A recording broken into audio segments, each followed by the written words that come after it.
There are three key points the Western media never tell you when it comes to Taiwan. And once you understand them, you'll never see their reports the same way again. Firstly, we keep hearing one line repeated like copy and paste. The United States is bound by domestic law to provide Taiwan with arms for self-defense. Yes, the U.S. has a domestic law on that. China rejects it for good reason, because America's law has no authority over China's internal affairs. But what the Western reports never mention is the other half of the story. In 1982, Washington made a solemn promise to Beijing that U.S. arms sales to Taiwan would not exceed the levels of previous years and would be reduced over time. That commitment stands in black and white. And yet today, we see the largest arms sales in history, $11 billion worth. Not reduction, but escalation, a direct breach of the commitments the U.S. made to China and to the world. Another distortion. They claim the mainland is preparing to attack Taiwan. But the truth is clear. Like every responsible government on earth, China does not rule out the use of force only if separatists cross the red line. That is, deterrence, not military threat. China is the world's largest trading nation. It would be absurd to believe we want war at our doorstep.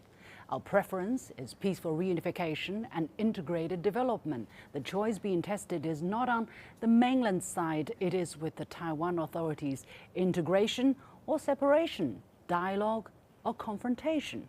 Now, you may be seeing news of the latest round of military exercises the mainland is conducting around the island. And you may be told that, see, that's why we need to sell more weapons to Taiwan.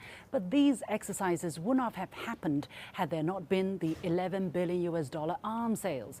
Contrary to what's claimed in Taipei and Washington, these arms sales are the source of instability and a threat to peace in the region. Thirdly, the DPP authorities are portrayed as victims, small, innocent, particularly worth rescuing because they're democratically elected.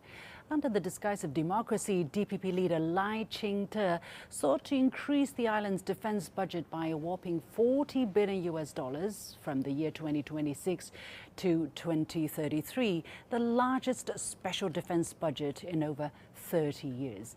But what do the majority of Taiwan people really think? A survey conducted in June 2025 by a Taiwan foundation shows that over half of those surveyed believe America is only profiteering from arms sales to Taiwan.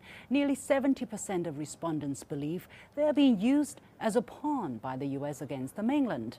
Only about 1 in 10 believe America is serious about protecting Taiwan.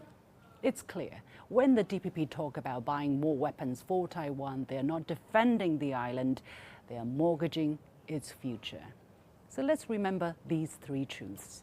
The U.S. has an international obligation to reduce, not expand, arms sales to Taiwan. Not ruling out force does not mean initiating war, and the majority of Taiwan people do not agree with more arms sales.